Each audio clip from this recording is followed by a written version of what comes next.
درہم دے کے راہب امام حسین علیہ السلام کا سر لے کے اپنے گھر آ گیا اور ایک پتھر پہ آ کے اس سر کو رکھا اور زاروں قطار رونے لگا۔ اتنے میں امام حسین علیہ السلام کے سر سے آواز آئی، اے راہب یاد کر جب تو اولاد کی دعا کروانے کے لیے میرے نانا کے پاس آیا تھا اور تمہارے مقدر میں اولاد نہیں تھا، میں نے اللہ سے دعا کی، اللہ نے تجھے 7 بیٹے عطا کر دیے اور تم نے کہا تھا کہ ایک مرتبہ میرے گھر آنا۔ اے راہب آج میں حسین تیرے گھر آ ہی گیا۔ بس جیسے ہی امام حسین کے سر سے یہ آواز سنی، راہب زور زور سے رونے لگا اور کہنے لگا، اے میرے آقا حسین مجھے معاف کیجیے گا، اگر مجھے معلوم ہوتا تو میں بھی آپ کے قدموں پہ قربان ہوتا۔ امام حسین نے فرمایا، اے راہب اللہ کی مرضی یہ ہے، کیونکہ اللہ کا دین میرے خون سے زندہ ہونا تھا۔ پوری السلام علیکم ورحمۃ اللہ وبرکاتہ۔ دوستو آج میں پھر سے حاضر ہوں آپ لوگوں کے لیے کربلا کی ایک داستان لے کر۔ بہت ہی خوفناک منظر کربلا کے بارے میں آج ایک ویڈیو لے کر آیا ہوں۔ دوستو امید کرتا ہوں کہ یہ ویڈیو کو آپ لوگ پورا دیکھیں گے اور دیکھنے کے بعد لائک بھی کریں گے اور چینل کو سبسکرائب بھی کریں گے اور ویڈیو کو آگے بھی شیئر کریں گے۔ تو آئیے اچھی نیت کے ساتھ اس ویڈیو کو پلے کرتے ہیں۔ ویڈیو کو لائک کریں، چینل کو سبسکرائب کریں اور شیئر ضرور کریں۔ امام حسین کی شہادت کے بعد جب آل رسول کو قید کر کے امام حسین کے سر کو کاٹ کے نیزے پہ بلند کر کے شام کی طرف لے جایا گیا تو جہاں جہاں سے یزید کا قافلہ گزر رہا تھا لوگ پوچھ رہے تھے کہ یہ کس کا سر ہے اور یہ بیبیاں کون ہیں۔ جس کو بھی معلوم ہو کہ یہ رسول اللہ کا خاندان ہے تو ہر کوئی دل ہی دل میں ان ظالموں پہ لعنت کرتا رہا اور کوشش یہ تھی کہ یہ لعین ہمارے شہر نہ رکے۔ تو ویسے ہی چلتے چلتے جب یزید کا قافلہ شہر کرتان تک پہنچا تو وہ لوگ پہلے سے ہی باخبر ہو چکے تھے کہ فوج یزید نے اللہ کے رسول کے نواسے کو قتل کیا ہے، آل محمد کو قید کیا ہے۔ تو انہوں نے اپنے شہر کے دروازے بند کیے ہوئے تھے۔ قافلہ شہر کے باہر رک گیا اور درخت کے سائے میں یزید کے سپاہی سونے لگے۔ جب رات ہونے لگی تو راہب قریب آتا ہے اور دیکھے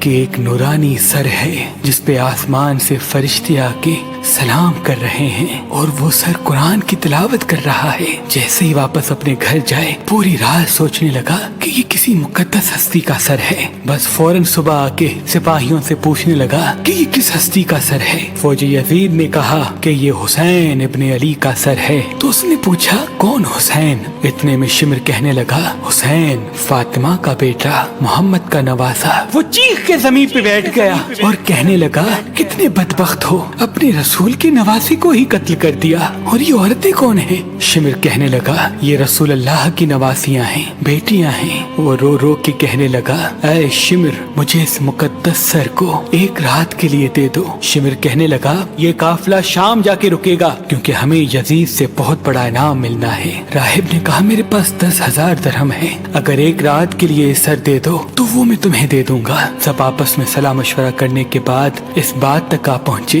کہ ایک رات اور رکتے ہیں۔ بالآخر ان ظالموں کو 10,000 درہم دے کے راہب امام حسین علیہ السلام کا سر لے کے اپنے گھر آ گیا اور ایک پتھر پہ آ کے اس سر کو رکھا اور زاروں قطار رونے لگا۔ اتنے میں امام حسین علیہ السلام کے سر سے آواز آئی، اے راہب یاد کر جب تو اولاد کی دعا کروانے کے لیے میرے نانا کے پاس آیا تھا اور تمہارے مقدر میں اولاد نہیں تھا، میں نے اللہ سے دعا کی، اللہ نے تجھے 7 بیٹے عطا کر دیے اور تم نے کہا تھا کہ ایک مرتبہ میرے گھر آنا۔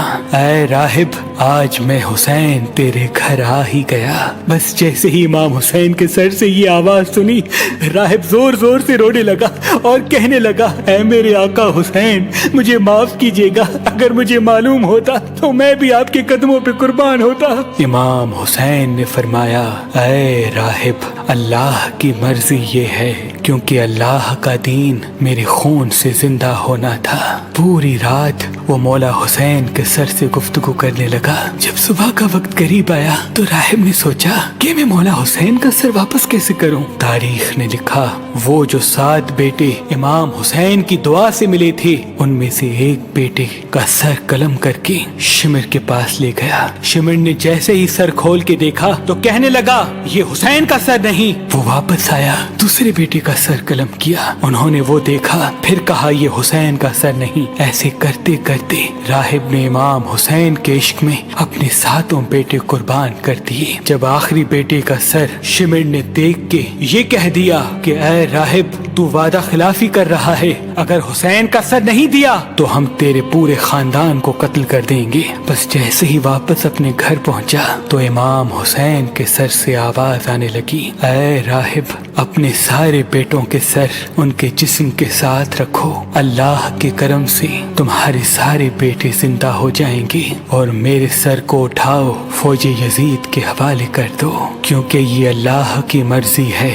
ہمیں شام تک پہنچنا ہے اور ہر گلی ایک ایک بازار سے گزر کے قرآن کی تلاوت سنانی ہے، میری بہن زینب کو خطبے دینے ہیں، اور ایک ایک بازار سے گزرتے ہوئے اسلام کی تبلیغ کرنی ہے۔ تو بس راہب نے اپنے تمام بیٹوں کے سر ان کے جسم پر رکھے اور اللہ کے کرم سے وہ سارے کے سارے بیٹے زندہ ہو گئے۔ پھر روتا ہوا امام حسین کے سر مبارک کو فوج یزید کے حوالے کرتا ہے اور کہتا ہے کہ کتنے بدبخت ہو تم کہ اپنے رسول کے نواسے کو قتل کرتے ہو، ان کی بیٹیوں کو قید کرتے ہو، ان پہ ظلم کرتے ہو، تمہارا یہ ظلم قیامت تک تمہارے لیے لعنت بن جائے گا۔ آج بھی اس پتھر سے خون نکلتا ہے جس پتھر پہ امام حسین علیہ السلام کے سر مبارک کو رکھا گیا، کیونکہ شہید کبھی مرتا نہیں اور خون ناحق کبھی چھپتا نہیں۔ خون ناحق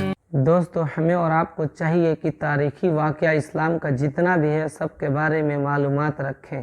دوستو ہم اور آپ بہت بھٹکے ہوئے انسان ہو چکے ہیں، کیونکہ ہم اور آپ اپنے تاریخی واقعہ اپنے اسلام کے بارے میں جانتے ہی نہیں ہیں، اور اس کو اپنا آئیڈیل بنا لیتے ہیں۔ دوستو ہم یہ امید کرتے ہیں کہ اپنے تاریخی واقعہ پہ آپ لوگ غور و فکر کریں گے، اور اسی طرح کا ویڈیو آپ لوگ دیکھنے کے لیے ہمارے چینل کو لائک کریے اور سبسکرائب کریے۔